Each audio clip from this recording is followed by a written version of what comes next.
Hello and welcome to BenBinFro's Thought for the Day for today, Thursday the 20th of October. My name is Andrew and today I'm going to look at the next episode, the climax, in Paul's dramatic voyage and shipwreck as told in Acts chapter 27, reading from verse 27. And it goes like this.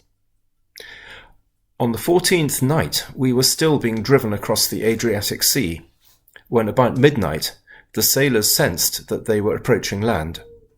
They took soundings and found that the water was 120 feet deep. A short time later, they took soundings again and found that the water was 90 feet deep. Fearing that we would be dashed against the rocks, they dropped 4 anchors from the stern and prayed for daylight. In an attempt to escape from the ship, the sailors let the lifeboat down into the sea, pretending that they were going to lower some anchors from the bow. Then Paul said to the centurion and the soldiers, "Unless these men stay with the ship, you cannot be saved." So the soldiers cut the ropes that held the lifeboat and let it drift away. Just before dawn, Paul urged them all to eat. "For the last 14 days, he said, you have been in constant suspense and have gone without food. You haven't eaten anything. Now I urge you to take some food. You need it to survive. Not one of you will lose a single hair from his head." After he said this, he took some bread and gave thanks to God in front of them all. Then he broke it and began to eat. They were all encouraged and ate some food themselves. Altogether, there were 276 of us on board.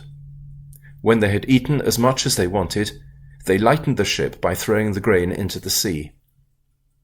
When daylight came, they did not recognize the land, but they saw a bay with a sandy beach where they decided to run the ship aground if they could. Cutting loose the anchors, they left them in the sea and at the same time untied the ropes that held the rudders. Then they hoisted the foresail to the wind and made for the beach. But the ship struck a sandbar and ran aground.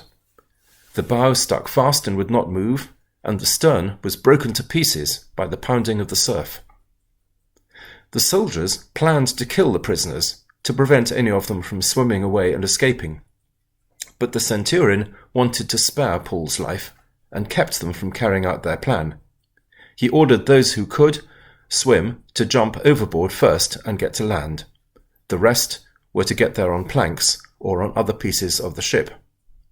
In this way, everyone reached land safely. For those who don't know the story or have not been following recent installments, I'll just fill you in with what has happened so far. It is the autumn, probably September, in the year 58 AD.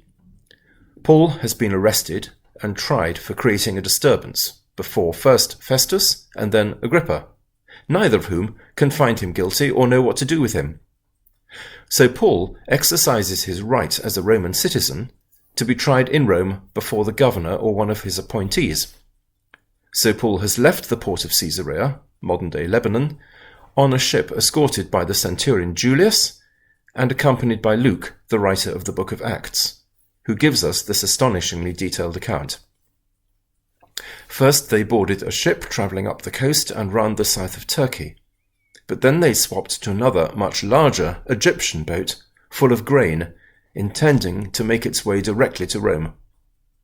They sail successfully to Crete, but it is clear that the weather is changing, as it does at that time of year, and Paul warns the captain that it is dangerous to proceed, and that they should find a safe harbour for the winter. As it happens, a moderate breeze springs up, which would be perfect for making further progress, so, despite Paul's warning, they head out of harbour and further west, down the coast of Crete. The wind swiftly picks up, though, and it quickly becomes very stormy, and the crew have difficulty controlling the ship. They try to go about and return to port, but are unsuccessful, so are forced to continue, driven by the wind, with minimal sail, further south and west away from their intended destination. It's a very dramatic story. The storm lasts almost 2 weeks, and they're driven over 500 miles towards the island of Malta. To save themselves and the ship, they're forced to jettison much of their precious cargo of wheat and tie bracing ropes around the boat to strengthen it and help prevent it breaking up. They also trail a sea anchor, that is a canvas sheet or a drogue, behind the boat to help reduce its speed and maintain direction. The drama continues as they approach the coast of Malta in the middle of the night. They can't see anything but realise, presumably from hearing breaking waves, that they are nearing land. The sea is getting shallower, and they risk being wrecked on the rocks. They drop no fewer than 4 anchors at the stern of the boat, which holds them steady. But the sailors have obviously had enough and try to escape to shore in a dinghy, presumably leaving the remaining men on board simply to perish. Paul alerts his guards to what they're doing, and they have the presence of mind to cut the dinghy loose, leaving everyone on board together to meet their fate. There is some debate today about exactly where in Malta they were, but both the main sites which are regarded as the likely landing points have the same characteristics: a fairly sheltered bay and a sandy beach, which would have seemed a very attractive refuge to the crew, since the rest of the coast of Malta is rocky and dangerous. So as dawn breaks, therefore, the crew deliberately release their anchors, activate the steering gear, and hoist a small sail to pull them into land to reach safety. It doesn't quite go to plan, though, because they hit a reef some way out and the boat starts to break apart. But miraculously, all 276 people on board manage either to swim to shore or get there by clinging to planks from the boat. So what do we make of this amazing episode?